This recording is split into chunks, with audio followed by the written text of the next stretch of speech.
I say, I just got here. I don't have my papers. I don't have my papers. I don't have my papers.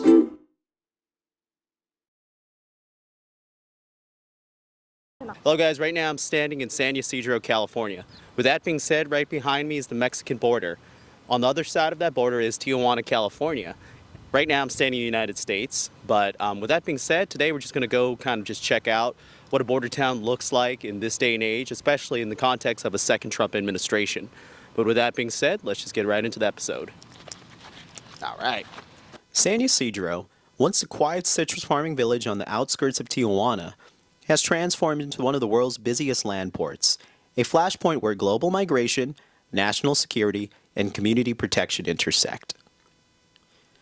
Between 2021 and 2024, under the Biden administration, U.S. Customs and Border Protection recorded a historic 7.2 million southern border encounters, with up to 15,000 migrants crossing daily at its peak, many passing through San Ysidro. Of those crossings, 37% were Mexican, 19% Honduran, 17% Guatemalan, and 6% Salvadoran, with tens of thousands more from Cuba, Haiti, Venezuela, and even China, India, and Ukraine. In fiscal year 2022 alone, 152,000 unaccompanied minors were encountered, a record high, with an estimated 2 million gotaways, including approximately 20,000 Chinese and 43,000 Russian nationals entering undetected. For some, the U.S. immigration system offers legal pathways, family sponsorships, employment visas, or asylum, but they are limited, slow, and favor wealth, education, or family ties. For others, especially those facing violence or economic collapse, unauthorized entry becomes the only viable option. Still, some view this as cutting in line, bypassing a process others wait years to complete. Cartels have profited from this desperation, with law enforcement estimating that migrant smuggling now generates up to $13 billion annually. In late 2023, FBI Director Christopher Wray warned about terrorist watch list individuals and ISIS-linked networks exploiting cartel routes. That warning triggered action. On January 20th, 2025, cartels including Sinaloa, Jalisco New Generation, Gulf, Los Zetas, La Nueva Familia Michoacana, Carteles Unidados, Tren de Agua, and MS-13 were officially designated as foreign terrorist organizations, enabling new U.S. sanctions. Under Trump's second term, encounters plummeted by over 90% to around 7,200 to 8,400 per month. At the same time, ICE deportations exceeded 142,000, with 158,000 arrests made within the first 100 days, sparking mass protests, curfews, National Guard deployments, and violent confrontations. Furthermore, on May 7, 2025, Operation Restore Justice resulted in the arrest of 205 alleged child sex offenders and the rescue of 115 children in Southern California. These children were the lucky ones, as the government cannot account for every child transported across the border and funneled into human trafficking rings. As San Ysidro, this convergence of global migration trends, organized crime profits, tightened enforcement, and civic backlash plays out daily, revealing a border that's not just a line, but a mirror of America's biggest questions: who we are, who belongs, and who gets left behind. Without further ado, sit back, relax, and enjoy the special report. Thank you. Testing, 1, 2, 3. So right now we're in San Ysidro, near San Diego. This is definitely a border town, so we're kind of just going to look around. We're going to try to get as close as the border as possible, maybe fly the drone a little, but you can see Mexico is just in the horizon. Kind of just drove here, but yeah, just kind of getting a sense of stuff that are here. But we'll try to investigate a little around and kind of just check things out. to see what a border town actually does look like in this day and age. And I'm here with my mom. Mommy, what do you think? You're off the air conditioner. Yeah, Mom, we're looking around, trying to investigate. Okay?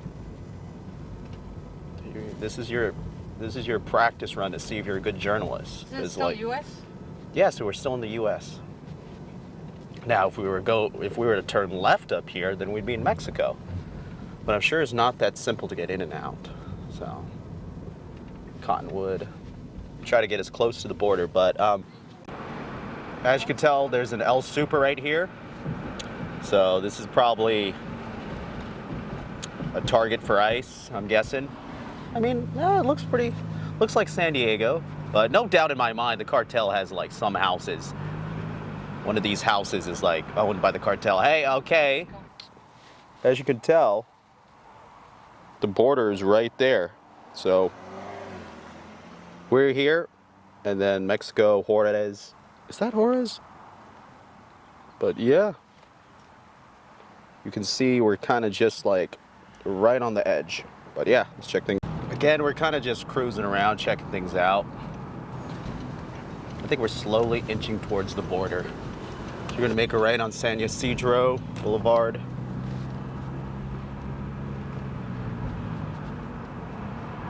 You can see there are a lot of money exchanges, huh?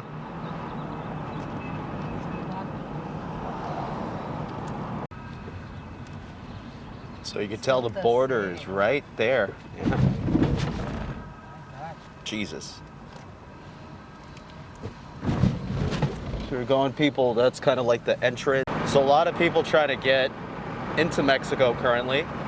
There's just a border patrol car. But we're gonna try to get off the freeway again.